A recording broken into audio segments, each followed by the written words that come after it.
You're listening to The Streaming Wars, the podcast that discusses all of the latest happenings regarding your favorite streaming services. Find out which service is winning the war this time around.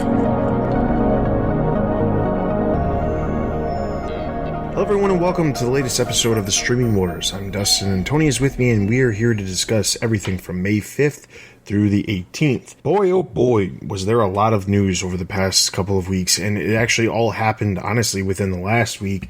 After weeks and weeks of having very little news. Last episode, obviously, we talked a lot about numbers for a lot of the different services. We do have some more number updates. We've got Disney and Disney Plus numbers, and we've got Paramount Plus numbers as well.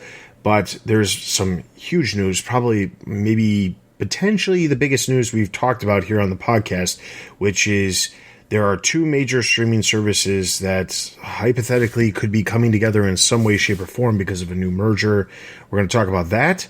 We're going to talk about another big merger that just news popped up in the last couple of days, potentially happening. And then on top of that, we've got, like I said, some numbers. And then there's, of course, a little bit of sports news, and we're going to wrap up the episode. So we're going to kind of go in reverse, where instead of starting with the service updates, we're going to go jump straight into our main discussion, which is WarnerMedia and Discovery have announced that they are going to be joining into a new company. Now, specifically, the details on this are AT&T, which has WarnerMedia under its own current umbrella as part of its company, is going to spin WarnerMedia off into its own company, and then Discovery is going to come on board, and WarnerMedia and Discovery are going to create this new unit that is going to be this this major media conglomerate that's going to have a lot of capabilities.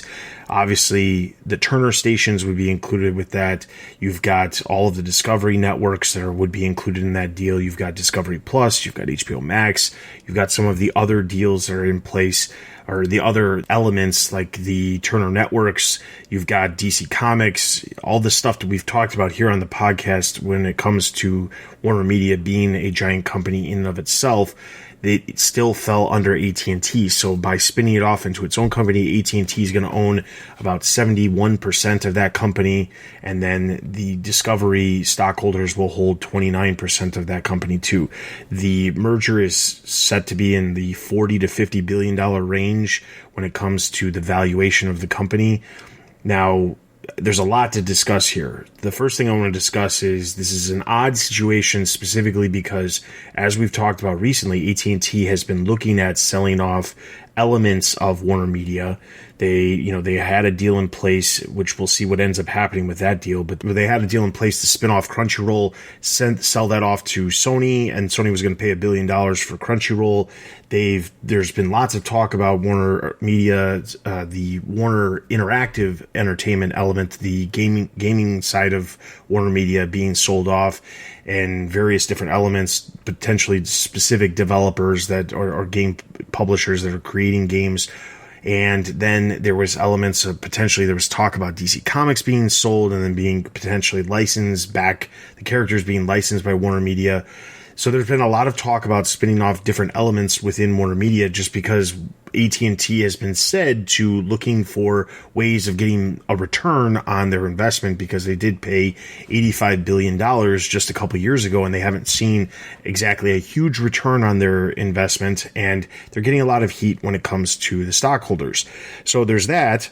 But then recently we heard the deal in place where DirecTV spun out of AT&T into its own new company, where AT&T retains ownership of that, a certain percentage ownership of that, but there's another company that's owning a chunk of that as well, and they're looking to do that. Interestingly, DirecTV was a merger that AT&T brought into themselves just a couple of years before WarnerMedia, and it's another one that the stockholders have been saying was a bad idea. So WarnerMedia being spun off into its own thing, I will say the stock jumped up a little bit after all of this happened for both Discovery and AT&T. But it seems it seems odd. It seems odd that they spent as much money as they did, and now they're selling it, or potentially valuing it at much, much lower than it previously than they previously paid.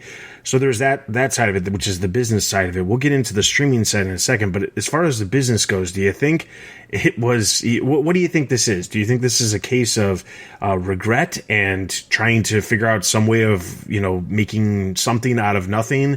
Or are you thinking that they've just realized that they need to focus they need to focus their attention on what they're good at, which is telecommunications? Conveniently, Verizon just did something very similar. They're selling off all of their entertainment side of stuff with Yahoo and AOL. They're selling all that elements of their business off. So what do you think this is? Man, what a way for you to come back from vacation. You just get, all this news. I couldn't believe it at first, because sometimes in our preparation for the show, we scour a lot of news. There's a lot of BS out there. And then there's, actually reasonable sources. And so there are a whole lot of rumors out there. I know from the DC Comics side, there was this talk that DC Comics would be sold. And that's been going around for a while. And those rumors really didn't pan out until 2 days ago. But right, there's just always these types of rumors, and so I couldn't believe this at first, but this is happening. This is kind of crazy. I think AT&T has gotten to the point in their executives, and you hear Stanky has been talking about how great, we're going to do this integration with WarnerMedia, spin out HBO Max and try to make that a streaming thing. Really, though, I think AT&T and AT&T executives and shareholders have looked at their investments in media, right? Streaming, buying, the Warner catalog, operating, a cable TV channel. Like there's so much media that's happened there, and video games and comics I think AT&T shareholders have just said, hey, this experiment is not working. All this debt is on our books. It's really, hurting our business. These streaming services, this content creation machine, it's not creating cash as much as they would prefer, right? If you think about a different company, but it's a different situation, right? Disney bought, the Star Lucasfilm, and they bought Pixar, right? Those acquisitions, right, were a couple $1 billion in total. At the time, but they have earned their money for Disney. I mean, the first Star Wars film, Star Wars Episode 7, made, I know it was like 1.9, maybe $2 billion, right? And Disney bought Lucasfilm for like $4 billion, right? That's a great return on investment just in one film, right? The media side just hasn't panned out for AT&T, and that's due to probably just mismanagement and the fact that you have an ISP trying to control the content. And shareholders have just said enough, right? Let's divorce ourselves of the content, right? So you have the media itself, you have the video game side, which is its own different business model. In the video game world, is just quite competitive, right? It's a lot. You can go a lot into the news, and it's pretty cutthroat. That's something that AT&T doesn't want. The comics business, like retaining the licenses to these characters like Batman and Superman, would make them money, but at the same time, comics is not necessarily a sexy thing for a company like AT&T to own, and trying to manage that as well, because the comics themselves, it's a very low margin business. So why would AT&T be in the business of that? So I think this experiment it's failed. And I think that we've seen that over the years. It hasn't worked out. And I think there's a larger issue. If you remember at the time, Comcast bought NBC Universal, and that was the first, ISP, or maybe the second ISP. Anyway, that was one of the big ISPs, like getting into content space, and people were worried. The merger took forever of it being allowed to happen. You have AT&T getting into, Time Warner and really getting the content space there. Verizon sort of got in the business, right? They're another big internet company, ISP, whatever. And they bought AOL and Yahoo sort of tried to start its own streaming thing, but that fell pretty hard. So the idea at the time was vertical integration is where you need to go. And people were looking at Netflix. It's like, hey, you are spending so much money on content. You are racking up a whole lot of debt to pay for content, and this is going to be unsustainable. But if you have an ISP, right, they own the actual, they own the infrastructure that streaming services will use, right? And they own the actual broadband, the wires, copper wires, the fiber, right? And you can pair the internet service with the content creation part. Now, at the time, people were worried, but I think that model has failed. You have executives from one completely different business business model trying to operate a media conglomerate. And that's just, it's going to be hard. But as we've seen, though, in the streaming wars, right, Dustin, the way to get on top and the way to be a sustainable company is not with the vertical integration with an ISP or something like that. It's about horizontal scale. And as long as there's a reason why analysts focus so much on how many subscribers they get, and it's unfortunately why we talk about it so much, is for a streaming service to be profitable, you have to have a large enough scale. It's the economy of scale. And we're seeing that play out. And those are the most successful streaming services, right? Netflix is, the king. Amazon Prime there's a crap ton of subscribers there. Part of that is for other uses of Prime service, but there's a large number of users for that. Disney Plus, right? The reason why that's actually a positive, I don't think it's a making profit for Disney, but it's definitely giving investors hope, and shareholders are happy because it's got like 105 million subscribers or 103 million subscribers, something like that. It's about scale. Even Discovery Plus, right, is on good track for growth. And it's growing quicker than definitely like HBO Max is, or HBO and HBO Max, however they count those numbers. So the way how streaming is going to work is for the big companies, it's horizontal scale. It's not vertical integration. That model, I think, is moving away. To look over and use, AT&T and the WarnerMedia as a case study, I think Comcast is going to get to a similar point in the future of where operating NBC Universal just isn't going to be worth it. And they have their own like debt issues of their own, but it seems like they're, and they don't have that many hostile investors going on, hostile, stakeholders really trying to push against the debt themselves. So I think that's going to be on the wayside in the future. It's just interesting. The era of vertical integration is going away. The one thing, though, that I like the idea of Discovery Plus and HBO Max merging together. There's a little graphic that shows all the different, major pieces of content that they will, as an umbrella, they would own, like Discovery Channel, Food Network, TLC, HGTV, Warner Brothers, HBO, CNN, TNT, like TBS, right? That's a very diverse portfolio, and that covers that type of TV content, that type of content where you can just have it on the background and just work, right? That's a lot of Discovery's content, and that's why they actually grown they've actually been quite successful, better than I think analysts' estimates. And then you have like the more of higher end curated content and movies of the HBO Max side. And they also have a news network there, and there's a lot to do there. So I actually like these two companies merging together. And I think that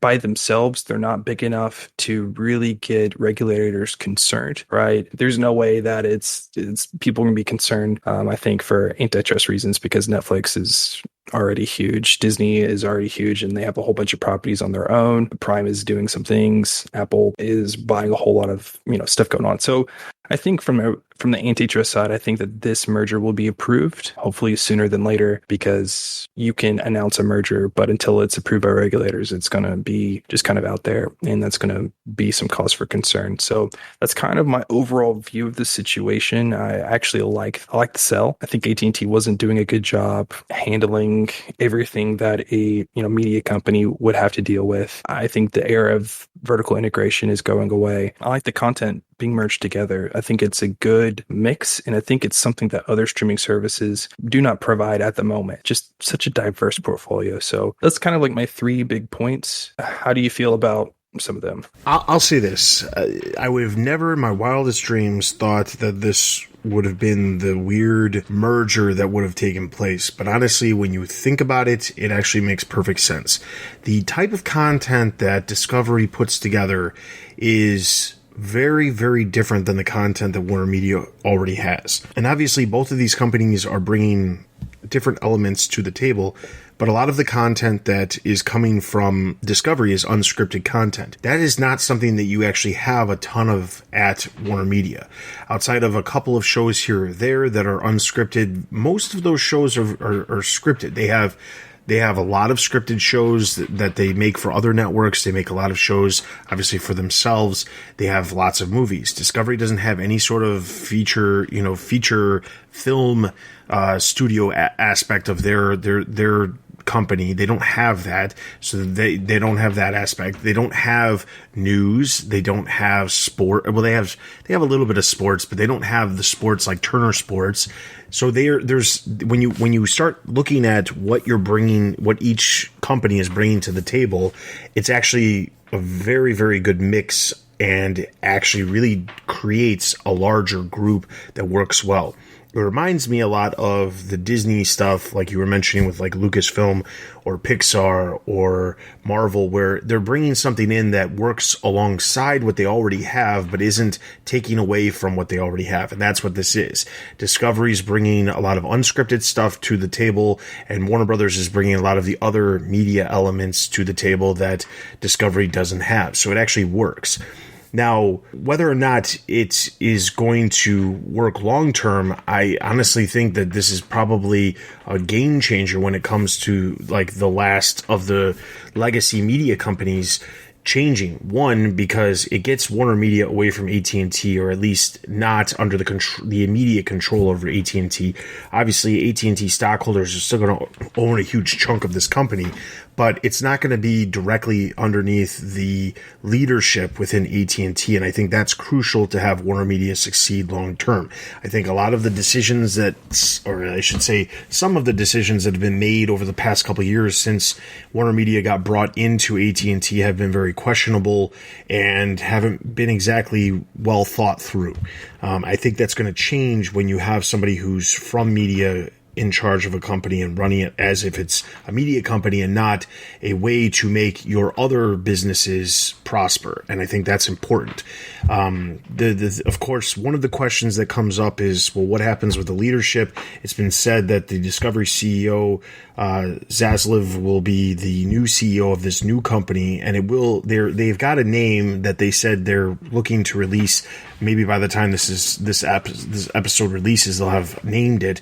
But there is HBO Max. I doubt that. So I did. There was a funny thing where I saw where it was like, what happens when you take a Max and a Plus and you join it together? It becomes the ultimate package. And I was like, well, you're not wrong. I mean, everybody does have a Plus. Supremum. That's a good math term that no one's going to understand.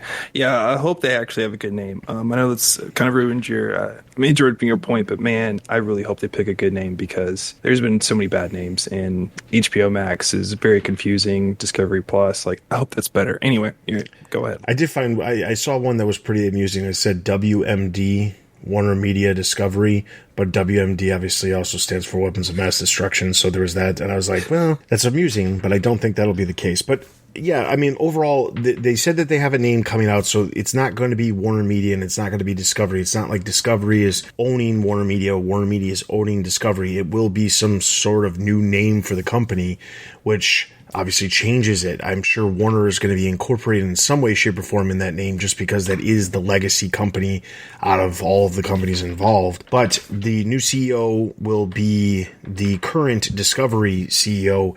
And we've talked about this before, and I will say, I am not one to skirt around the fact that I looked at Discovery Plus and just kind of dismissed it for a while because it's not content that I like. But I don't know, you have no idea how many people I've heard who have subscribed to it, because it is that, like, mindless type content where you can just turn it on in the background like you've described it.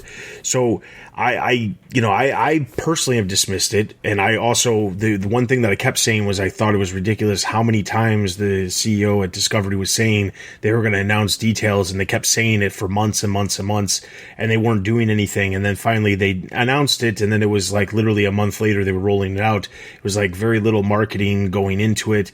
It just, I guess they knew exactly what they were doing because they were marketing to the people who already use their network, or, use and watch their networks. And that makes sense. So I think overall, it'll be interesting to see what ends up coming out.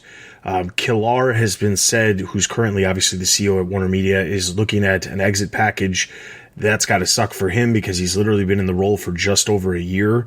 And he's probably like the most hated man in Hollywood because of the whole break-in theatrical window thing. Even if it did work, he's still going to be, that's what he's always going to be known for, is the person who disrupted Hollywood. And he's probably not going to have a lot of success going somewhere else within entertainment, just because so many people within entertainment didn't like that idea, even if it did work. And it did work. It worked for HBO Max and it worked for the theaters, but nobody liked that idea, and that's what he's probably going to be remembered for. So that's unfortunate for him. As far as what happens, I think that's out of a whole bunch of things with AT&T and dealing with dealing within media. I think the backlash of doing the dual release or dropping Warner Brothers films on HBO Max at the same time as it will launch on theaters I think that was probably one of the nails in the coffin for this AT&T experiment, just because of the amount of backlash from creators. And there was just a bunch of bad PR. And I could see out of all the other things that's happening with WarnerMedia that was kind of like, all right, this isn't worth the effort, right? We are getting slammed in the news. We're getting slammed by creators, and there might be fear that new creators aren't going to work with them. Maybe not new creators. I think new creators will work with them, but the established greats, right? Christopher Nolan's made a lot of money for Warner Brothers over the years, and disrupting that relationship is really not something that is good for business. So I think just the PR pushback is one of the many other reasons why AT&T is divorcing itself from WarnerMedia. Honestly, there was talk about potentially. There was a lot of different talk about, and we've talked about it here on the podcast as well, about what would the future of these media companies really be. Disney sits at the top. Netflix is up there because of how much they're valued, but not necessarily because of the amount of content they have or anything like that. It's just they're the top dog when it comes to streaming. But as far as media companies, they just happen to be really high up there because of their value of their stock and things like that. Disney is one of the only legacy companies that's really sitting up high. And while WarnerMedia is a company that consistently does very well in the box office, has huge volume of content that they produce, whether it be for television or film, they make a lot of content, a lot more content than actually Disney does. And they're just not as profitable or as big as Disney. And Disney obviously has other elements within their business that make them bigger than, a company like WarnerMedia was prior to AT&T buying them out. Then you have, you've got other companies out there. Fox got scooped up by Disney. You have Sony out there. You've got NBC Universal, and you've got Paramount. These are the last players when it comes to legacy media. Really, it's one of those questions of how can you really succeed when you've got these massive giant companies combining forces. One of the reasons why Disney arguably is so big is because of the acquisitions they've made with Marvel, Fox, Lucasfilm, and Pixar, and how they've bulked up the amount of content that they can produce because of those acquisitions.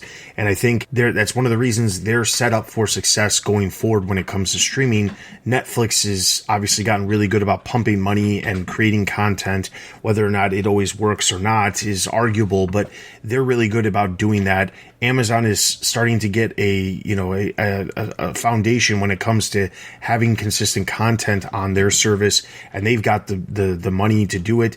Apple is one of the ones that's questionable but when you look at the media companies, the legacy media companies that have been around for, over 50 years, there's very little that some of these companies can do. Like, we've heard talk about NBC Universal looking at the potential of creating some sort of version of Peacock for an international market, but not Peacock because Peacock wouldn't resonate with an international market. You've got Paramount Plus, which was CBS All Access and was doing well, but they needed to figure out some way of going international too. And now they're going to be going up against the likes of Disney Plus, who have obviously a huge head start, Netflix, who has a huge head start, HBO Max and potentially Discovery coming together and potentially getting into those markets a lot sooner than, NBC Universal. And it leaves NBC Universal and Paramount or Viacom CBS in a unique position where they end up coming together, or they're going to phase out, or they're going to be content, or they'll just have to be content with being smaller, because it's very unlikely they're going to be able to compete with these larger players with what is available out there. Sure, they could potentially scoop up some things here or there, how like NBC Universal scooped up rights to WWE stuff so that they could have it on the service. They spent a lot of money, but there's only a limit on how much money some of these companies can spend. So I think this is probably one of the moments within the streaming wars that really is going to shift everything. I truly believe that HBO Max is a great service, and I don't have any doubt that it will continue to be successful as we get to that ad-supported tier and the international rollout. But I think combining it with the likes of Discovery content, whether or not that happens right away or it's a tier or however they work it, they'll figure it out and we'll know whatever's going to happen by probably next year or 2023, because they're saying the merger is not going to actually be able to go through until at the earliest mid-2022. And then obviously there's going to be restructuring within the companies, and then there'll be, this new version of whatever's going to be the streaming service that'll come in the future. But we don't know what that is, and it's going to be obviously some time. But I think if the merger ends up going through as it is expected to, this really is going to be one of those moments that's going to change the landscaping of streaming, because it sets HBO Max higher than it already is. It sets Discovery Plus way higher than it already is. And I think that's a huge deal going forward for these companies. Yeah, I mean, goodness sakes, there's still a whole lot more that we could talk about. Let's talk about Zaslav. I really had no clue much about, Discovery's CEO, because there's hardly many CEOs I actually pay attention to, right? Stanky is one, Killar of WarnerMedia is another. Really was into Bob Iger's story and how he basically made Disney to where he is now. Reed Hastings, just because I'm a tech person anyway. So there's not many other CEOs I really pay attention to, but doing some digging on Zaslav, he came in and changed the mindset of Discovery, because at the time it was really focused on its cable business, but his aim at the company was to make it more of a content company and really focus more on the content side of things. And I don't know if people can tell over the years, but Discovery, like the channel has in the channels that it operates, the content has been better. Now I'm not going to say it's going to earn awards or something like that, but they really have invested in content. I've really focused on, okay, what do like consumers of their brand, what do they really enjoy, and really tailor content to them. So in hearing his enthusiasm for being able to work with the amount of properties that are in the WarnerMedia backlog, just his reverence for talking about like Batman and Superman in one of his interviews after this merger was announced and all the other properties that are there. I actually think that from a caretaking side, I think Zaslav will be a good overseer for the WarnerMedia content, and actually will have some type of vision for it and invest in their library of content and do something with that. And I'm not saying anything necessarily bad about Killar. I think that he was kind of put in a crazy situation of, okay, I've worked at Hulu, I kind of know how this is going, but then you got AT&T executives right over your shoulder, and what do you do anyway? But I really think that WarnerMedia's library will be in good hands with Zaslav and Discovery moving forward. What are your thoughts on the change of leadership? Because say what you want about HBO Max being a decent service in terms of like economics, or WarnerMedia as a good investment for AT&T, it has top-notch content. I honestly don't think it's going to change. I think Zaslav comes across as a guy who appreciates content for whatever, regardless of what it is. If there's an audience for it, they're going to make it. Discovery has proven that, because they have made a lot of very, in my mind, I know not everybody's, but questionable content in the sense of who would this appeal to, and then it ends up appealing to a large audience and does very well for them. And it's not something that I'm going to necessarily watch, but that doesn't mean that I'm the type of person. I don't also watch a lot of TV. I just don't have time to watch a lot of TV. And when I do, I'm typically binging something very quickly. And that's not really how their type of content works. Their content works as you watch it. I say this, and literally I was on vacation. I was flying to my destination, and while I was flying, I watched a movie that happened to be on the plane.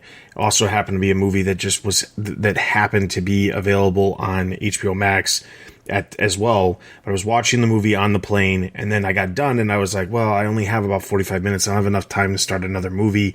I look on the in-flight television, and they've got content from some of the Discovery networks, HGTV, Food Network, Discovery, TLC. And I start scanning through, and I was like, well, this is just something I could watch quickly because it's only like 20 minutes an episode. I ended up just watching that because I used to watch a lot of HGTV years ago when I first bought a house, I used to watch HGTV with my wife a lot just to get ideas of what to do with our own house. That's not something I typically go out of my way to watch now, but it is something that I know of it, and I, know that it's that type of content where if you have a brief moment that you're looking for something to do and you're in a situation where you don't have a lot of other options, it's something that you might check out for even somebody like me who doesn't watch that stuff. So I can see why other people would appreciate it. But I think, honestly, one of the real highlights was Zaslav saying that there was going to be combined between what Discovery currently spends for their content per year and what Warner Brothers or Warner Media spends on their content, when you combine that number, it's over $20 billion that they combined and spend on content per year. That's an insane number. It's more than Netflix, right? It's more than Netflix, because Netflix was reportedly spending about $17 billion this year. That's more than Disney has been saying, which I think upwards of even their far projections into the next 5 years was $15 billion a year. So that's not to say it would necessarily stay at $20 billion. There's also word that by combining their resources, they're going to save about $4 billion on that content spending per year. But then they also said that they were going to pump that back into creating more content. So that means regardless of them saving money, they're just going to have more content for, a cheaper price, basically. And, there's very little that some companies can do, and be able to spend that much money on content and be able to, there's no way that NBC Universal has anywhere near that amount of money to spend on content, or Viacom CBS. They just don't have those numbers to do that. I think that's one of the huge things. But honestly, under his leadership, I think that we're going to see more content. There's even a bigger chance that it gets expanded, because think about all of the content that they are consistently adding to Discovery on a regular basis. They're constantly coming up with new things. And I think that there might be projects that might have been on that borderline of maybe getting a green light, maybe not getting a green light while it's under AT&T, because AT&T is crunching the numbers and, telling the people below them, hey, you're spending too much. And I think that might not be the case with this new company, because they'd be focused on the media aspect of it. They're focusing on the content and getting customers for the content, not necessarily getting the customer to use the service so that they can keep them as a customer for something else. And I think that's the big thing. I think the biggest takeaway from this entire thing is that it gets Warner Media out from underneath the thumb of AT&T, which I really truly believe has not helped them in any way, shape, or form, other than just maybe restructuring things and maybe consolidating some things. But I don't know that that's necessarily helped one way or the other. I wouldn't say that the content level at HBO has gone down since AT&T. That I don't think enough time has passed to really make that judgment. But I think that when it comes to the decisions that are being made, I think money's being spent in some ways and not in other ways. I think a lot of that has to do with AT&T really being careful about making sure that they can show stockholders that Warner Media is doing something good for them. And by getting the company to, spinning the company off to its own thing, it's going to make that not really that big of, it'll still be obviously a concern, because there will be new stockholders who will be investing in that new media company. But that their focus is going to be content, subscribers, customers, in that kind of sense. The same thing that Netflix deals with. It's not about how many customers did we retain using this other thing. That's not the case. And that's not to say there's not going to be a vertical integration when it comes to AT&T still utilizing the content, the stuff from HBO Max and potentially Discovery Plus, because they're still going to have those partnerships. That's what will happen. But that's the big aspect, I think, of the big takeaway from all of this, is that Warner Media and Discovery are going to be bigger players, a lot bigger really quickly, and they're going to not really have the reins held back by someone who doesn't understand media like they've had to do when they've been under AT&T. No, I totally agree with that, but I think that there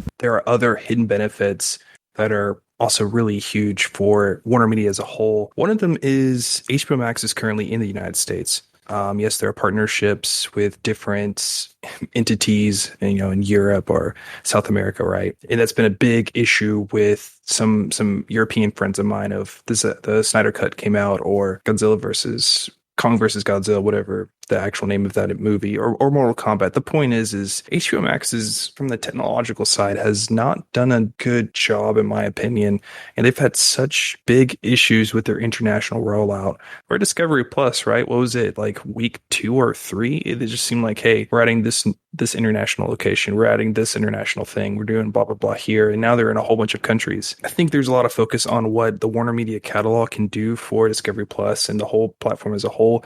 But I think there's still a whole lot of things that Discovery brings in that will help, WarnerMedia. They know how to bring their business and their content to the international stage, right? They already have those relationships. They know how to do it. They've done those negotiations, once before, and they can, get it done again. And another thing that I think is important for Discovery Plus and what they offer is they have dived into this whole ad supported model before HBO Max has, and they've kind of worked out the kinks. They've just been in it longer just because her service is just doing better at it.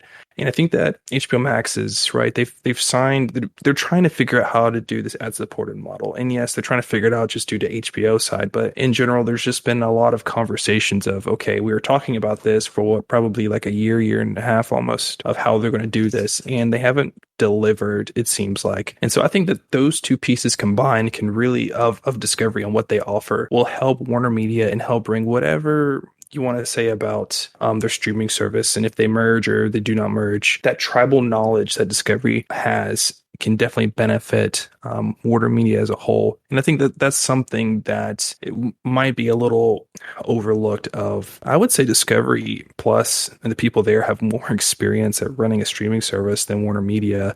And although they've been in the game a little bit, less, I think that they've been more successful at it. And there's a lot of things there that they can teach to the WarnerMedia side of things. Yeah. I have one more question for you, and it's less technical, but more of, how do you think this merger will go down, right? Will it be more of a, the Viacom CBS, with that merge, they scrapped CBS All Access and created Paramount Plus, right? Just a culmination of two services, ended one service, combined the two, and then, they got going. Or do you think it will be like a situation with Disney buying Fox, right? And then getting the other rights for Hulu from Comcast, right? So you have Hulu and then Disney Plus. It's kind of two distinct services. There is more integration happening, but at the moment they seem to be two independent services, and that's kind of the plan moving forward. Which on the spectrum do you think that this WarnerMedia Discovery Plus Discovery merger, how that's going to work? I think, if you were to flip a coin. Yeah, I think that's ultimately what we're looking at. Is I think the talk is going to be, initially they're going to be talking about how it'll potentially be Discovery Plus will be a tier that you can add on to HBO Max, and it'll be a set price. But I think that'll be the initial talk. That's what everyone's going to talk about. But I think ultimately their best option is to just combine Discovery Plus and HBO Max into either HBO Max, bring the content from Discovery over, or, obviously it would probably be under some sort of new name or something like that. But I feel as if that would make the most sense, is to make all the content under the one, because you get an insane amount of content. And instead of, do what Disney did with the bundle, in the sense of like, yeah, you could keep them separate, but the problem is HBO Max is too expensive as it is to try to tack on something additional. When you look at the Disney bundle, it's successful because the amount of money you're paying for ESPN Plus, Hulu, and Disney Plus is relatively right around the same amount of money that you're paying for HBO Max. To tack on more money on top of HBO Max, I think that'd just be too much. I think you get way more customers to come to your service if, for the same price, you added all of that Discovery content to the whatever the service is called. Because I really do hope that they change the name, because I never liked the name of HBO Max. They come up with some new name and they rebrand it, and it just has all of this content, because then it really will be this massive library. And I really hope also this allows them to open the floodgates for some of the other Warner Brothers content out there that is out there, like the content that was on Boomerang, or some of the content that was on DC Universe, that content that sometimes they have this tendency to license out, but maybe because they're a media company and that's what their focus is, they're not looking at the return on the content content immediately as much as they are looking for that return on making sure that the churn rate is lower by having that extra content. You look at Netflix, you look at Disney, you look at even Paramount Plus, this content that's on their services, they're bringing their content back. And I'm not saying Warner Brothers isn't doing that. They are doing that with some, but they still have so many licensing deals in place with some of their content that it's very difficult for it all to be under one roof. Now, you also have that argument of, well, too much content is too much. Why not? Which is the argument that we've heard from WarnerMedia as to why they don't have it, and it's just curated. But honestly, as we've talked about, if you combined news, sports, the Discovery content, the WarnerMedia library, all of that content under one roof, they truly would be a force to be reckoned with. Oh, I totally agree. And they could just, instead of selling off Crunchyroll, they can just bring that in and add it to the thing. Yeah, I completely agree that they should just merge and get rid of both streaming services and just make a new one. So I was just thinking, I was like, there is a spectrum here of how you would do mergers. So I totally agree that they should just merge all into one, make a new go, and kind of start over with the reputation wise, just make something new. All right. So obviously we're pretty far into our episode, and we've still got some other things to talk about. So let me talk about a couple of quick things. There was some new numbers that released. First up, Paramount Plus, they gained 6 million streaming subscribers as of the first quarter. So they're doing pretty well over at Paramount Plus.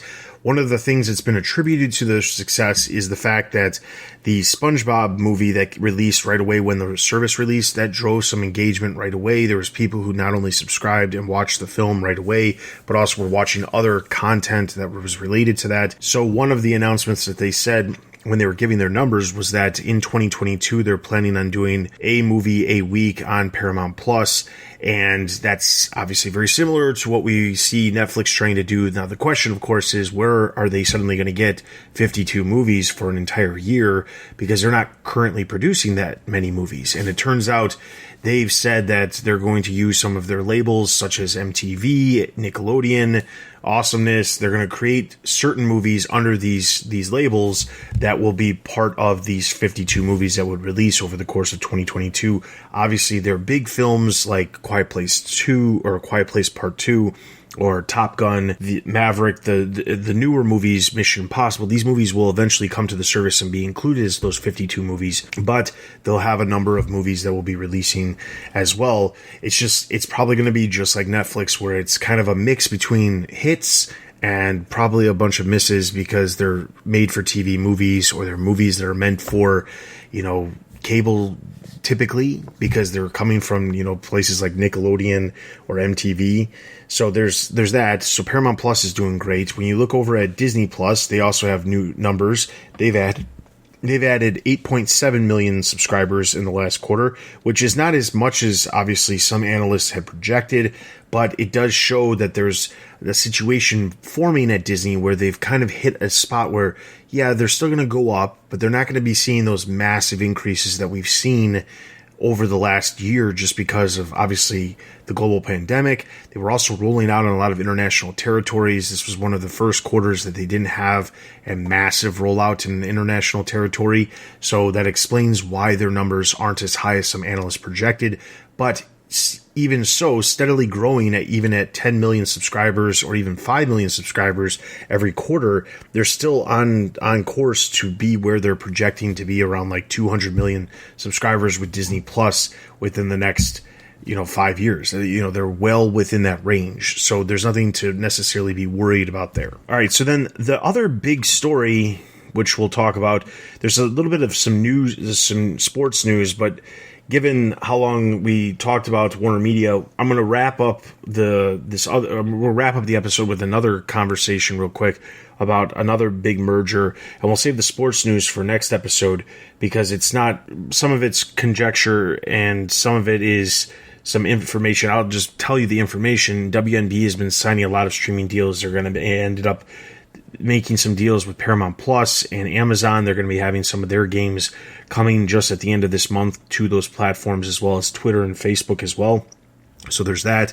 The other part, which is there's NBC Universal is exploring selling off some of their regional sports networks or potentially streaming them directly on Peacock. That one we're going to talk about on the next episode because I think that one deserves a little bit more conversation. But that is something that is it's a hypothetical thing. It's not been announced or anything like that.